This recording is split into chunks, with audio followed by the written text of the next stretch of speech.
Hi, I'm Brad Miley. I used to own ebb tide windsurfing in Montgomeryville, PA, with my wife, who is filming right now behind the camera. So in early 2000s sometime, our good friend Ciube, Giancarlo, came in and was all excited about the ice, and we whipped up a little cart, or he whipped up a little cart that I kind of sketched out for him, and we were out on the ice with a kite playing around that winter, and we got all excited about it, and several iterations later we decided to get serious and we made this ice boat. So this is a video to give you an explainer about that boat. We put a video up recently, we got a lot of interest in it. Okay, so here it is underneath. This is the fuselage, basically, you're looking at here, that you lay in. You got this nice seat, you lay reclined here, your feet go in here, and you steer the front blade with your feet. So I'm going to flip it over and show you here. This is what it looks like underneath. This is the wells for your feet, and for transport, these arms are going to come out. I'm going to assemble it in a second, but you can see we have like a frame system up there that this engages in. So let me bring it down here with these out. I'll bring this down.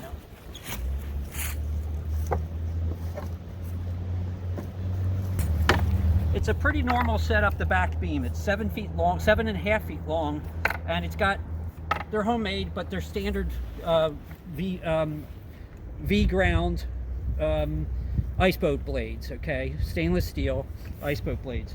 We should work on them and make them even better, but they're working pretty good. Okay, this is a piece of ash. Okay, so we're gonna put this down here.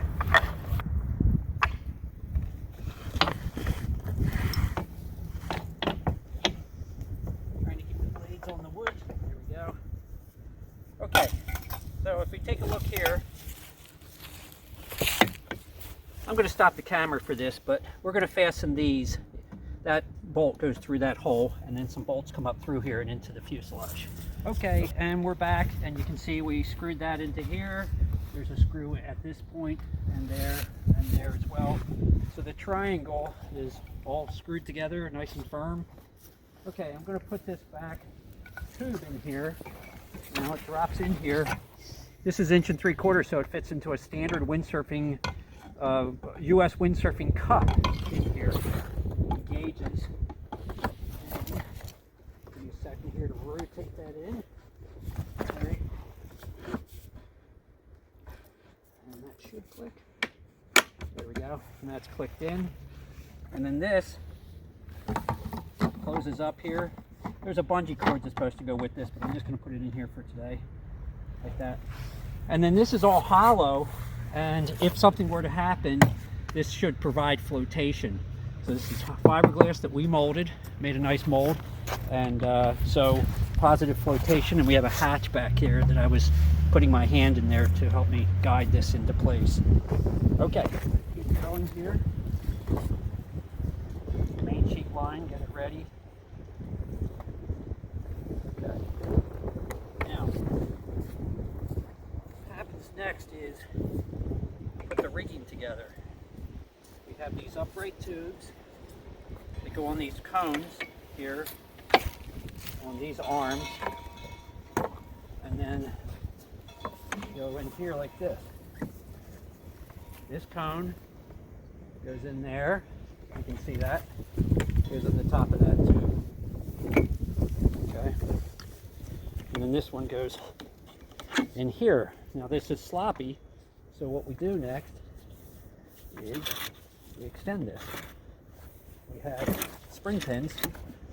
One shows up and then another one. This takes a little push here. Let's see if we can do this. There we go. Okay, and the 2 spring pins are in there. So now our shrouds are tight. These will be in tension when operating, and the tubes are in compression. Okay, so that's our structure for holding the sails up. This goes over here. You'll see why in a minute there. Okay, so let me quickly do the main sheet. This has a ratchet. Yeah, that's the way we want to go, like that. goes out here,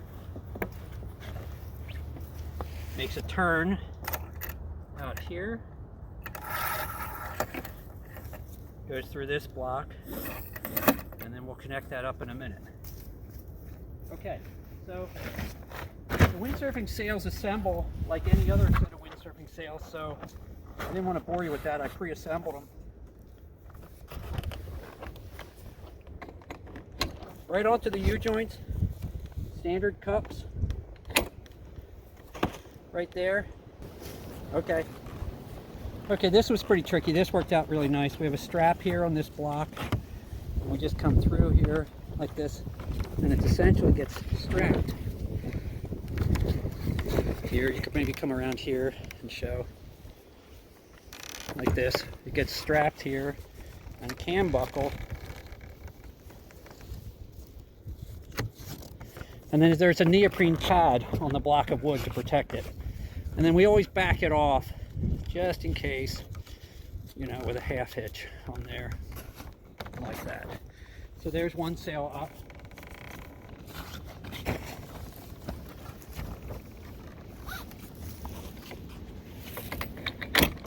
Click. Next one, going in, strap goes around. Goes into a slot in the block of wood, comes out here. See that? Okay. Go through the cam buckle. Okay. Now we need to link these together. Can you hold that? That'd be great. Okay, so we have our connecting bar here, connecting tube.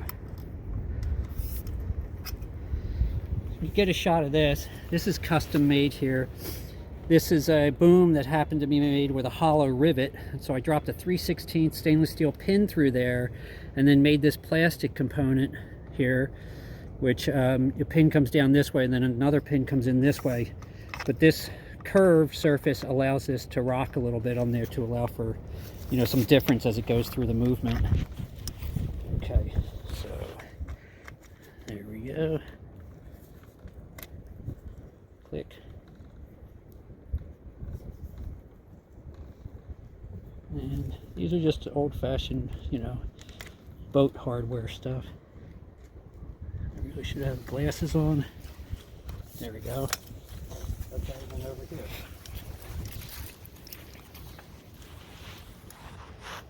So this tube links them together and keeps them running parallel to each other.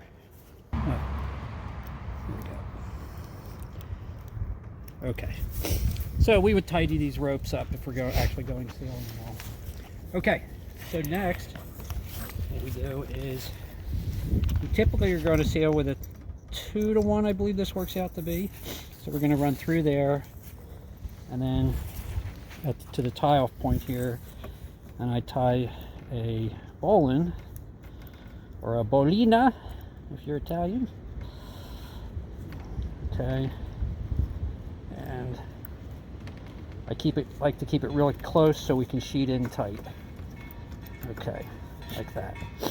And so sheeting, like this, that's fully sheeted right there, for example. That's how that would work right there. Right? So fundamentally, the boat is like just about any other small boat. You're controlling the sail, you're sheeting, controlling the sails angle, and you're steering, in this case not with a rudder but with your feet, so you're steering and sheeting. And you drop that down there. Okay, a quick little shot to show the steering mechanism here. We didn't come up with this, we found it somewhere. It's a continuous piece of line on this side. It goes through a fair lead around a pulley here and then back and ties off here, and that allows it so that we can take this block and loosen the bolt on the underside and slide fore and aft in the slot here for different size, you know, to get the comfort you want, the position you want. And that's been working really good, like this.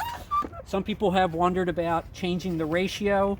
This is close to 1-to-1. It's a little bit reduced, but yeah, the different ways of doing this could be achieved if you feel it's too sensitive. I like it very sensitive like this, and I've gotten used to it. So that's the steering mechanism there. Yep. Okay, we're back, and I'm in the seated position here, talking to you about how it actually sails. So with the two sails, it counts on the apparent wind, which is indicated very nicely with our little wind vane up here. Shows where the apparent wind is coming from. We count on the apparent wind to be moved very much, in a way that it's coming from the front heavily. Ice boats, because they're low drag, can do this. A high drag boat, this wouldn't work too good. So because we can go faster than the wind, we can pull the apparent wind so it comes out from the front and lights up. If the wind's coming this way, it would light up the downwind sail. And it feels like a turbocharger kicking in when it happens. The boat really takes off and gets powerful and all. And we're sailing along reclined like this and looking at the apparent wind a lot there to gauge how we're going to be sheeting. And so they're a little tricky to get started. Ice boats have a big advantage compared to some other boats, pretty much all other boats, in that you can run beside them to get them started. So we often do that. Other ice boaters do it too. We run to get started, jump on the beam, and then work our way in here. In light wind, I tend to bear away from the wind to get started. But if the wind is pretty good, 15 or so, you can actually be pointing, if the wind's coming this way, you can point the boat a little bit upwind and get the downwind sail started, even before you're moving. You can get some power out of it. And then you build and build. But it counts on the sailor being able to build speed and keep speed. And it's really fun once you do that. The center of effort of the sails is very, very low because of having two small sails. They're 3.2 square meters each in this case. Thinking about doing bigger, but they're 3.2, and once we get a nice breeze, it's really nice, really powerful, and strong enough to even fly a blade. At 1.5 seconds in the January video, you can see a blade fly happen actually. So we sail it like this. When we go into a turn, I like to come up like this for two reasons. For vision, so we can see where we're going, but it also loads the front blade more, and I find that it turns better. Yeah, I think that's about it. We're steering with our feet and we're sheeting with our hands here, and that's about it.